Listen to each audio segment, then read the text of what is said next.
Receiving love number 1. Okay. I want to share with you today my journey in learning how to receive the Father's love. That is a question that comes up often when people hear about God's love and how incredible it is, how powerful it is, and yet how do we come into a place of really experiencing that love? And so I want to share that, and there's 3 parts that I will be sharing this with you.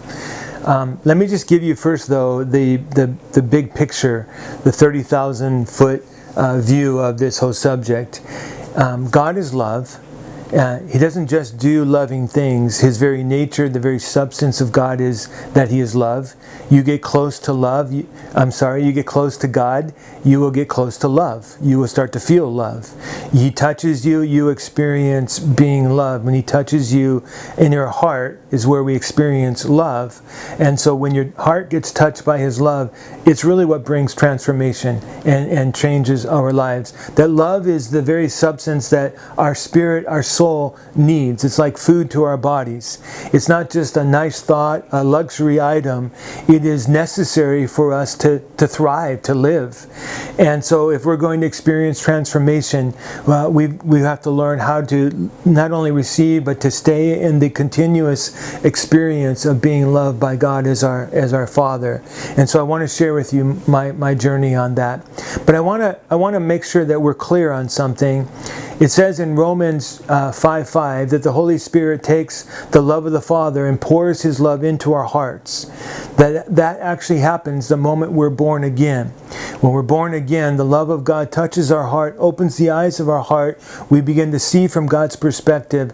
We become a brand new creation. We see everything differently because we've had an experience of His love.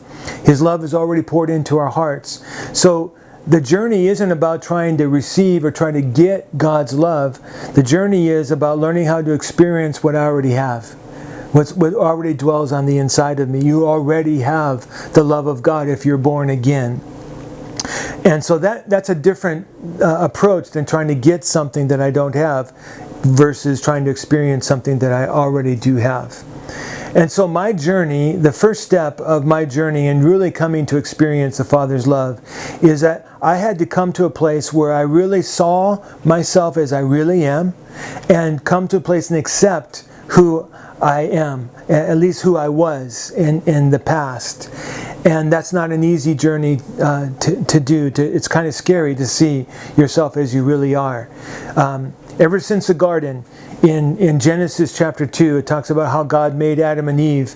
At the end of the chapter, it says that they were naked and unashamed. They felt no shame.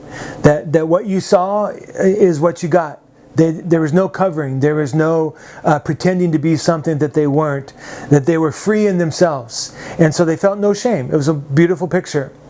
Then in chapter 3, it talks about how they sinned and something changed on the inside of them. And so it says that they were naked, but now they felt shame. And because they felt shame, they wanted to cover themselves up. And so they found fig leaves and they covered up their shame with their fig leaves, that they put on an image. They didn't want you to see what they were really like. That what you saw really wasn't who they really were anymore.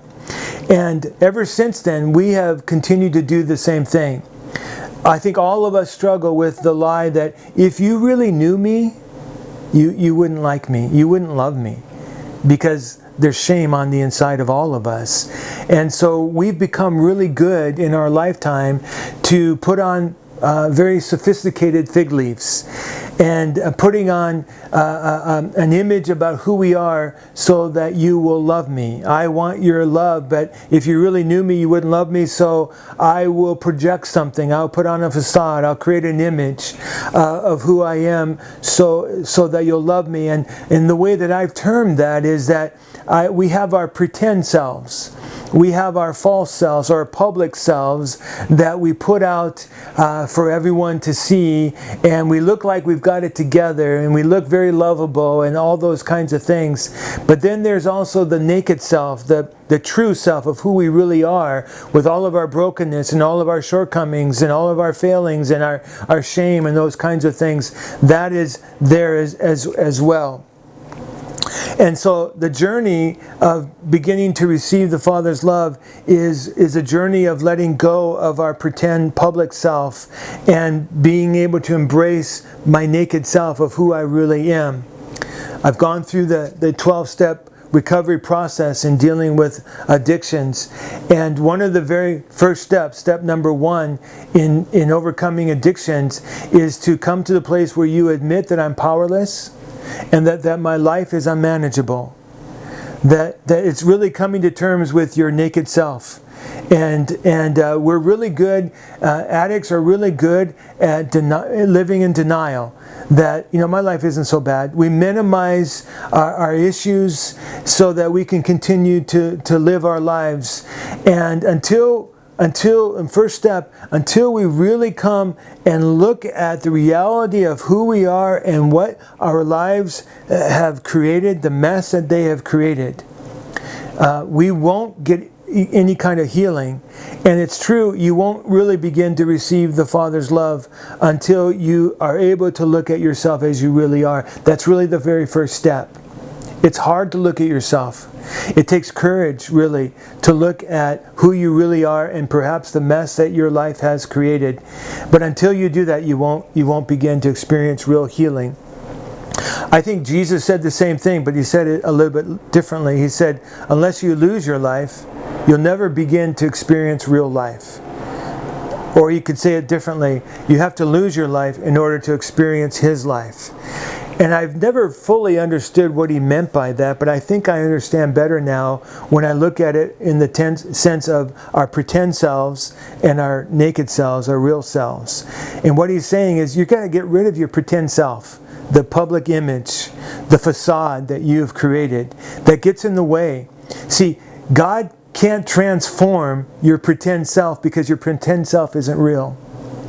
He can transform your naked self, but you have to bring that to Him. And in order to bring it to Him, you've got to see what it is and you have to accept it. This is the reality of who I am, who I have been. But that's the first step for Him to begin to bring transformation. That's the journey that I was on. I didn't even know that I was on that journey. But I had become really good as a pastor in living up to all the expectations that people had for pastors, being the man of God, learning how to say the right things, do the right things, get the right responses. I created a great facade, a great image of the man of God who had it all together. But on the inside, I was a mess. The naked Steve was full of shame. I had trauma from my past that I was unwilling to look at. And even though I didn't look at it, didn't mean that it wasn't affecting my life. And so as I came into an experience where my facade came crumbling down, was obliterated, and I was exposed for who I really was, that image was taken away. I lost my life, but in the process, because I wasn't relying on that life any longer, I began to take my naked self to God and begin to see who I really am in all of my brokenness. And that was really hard to look at and to admit and to embrace and to accept that fact. But that was the journey for me. The very first step of beginning to come into a place of experiencing His love. It is coming to terms with who I really am. As painful as that process was, I wouldn't change anything because I had relied so much on my public self and wondered why I could never really fully embrace God loving me until that self was obliterated, which is what happened. Jesus said it also another way. He said, I haven't come for the righteous, I haven't come for the healthy. I've come for those who are unrighteous. I've come for those who are sick, who know they are sick and that they need help. I don't go to a doctor and just present only the good parts of me. That would be foolish. I go to a doctor and say, I'm having these issues. There's sickness in my body and I need your help. But until I admit that there's sickness, I'll never get the help from the doctor, from God, until I come to terms with my sickness. And so that's really the first step, the beginning process of experiencing the Father's love, is to see yourself as you really are and accept that. And that's who you are, the naked part of you, the naked self, and which will lead to the very next step that I'll share in just a moment. So until next time, I bless you that you may experience the Father's love.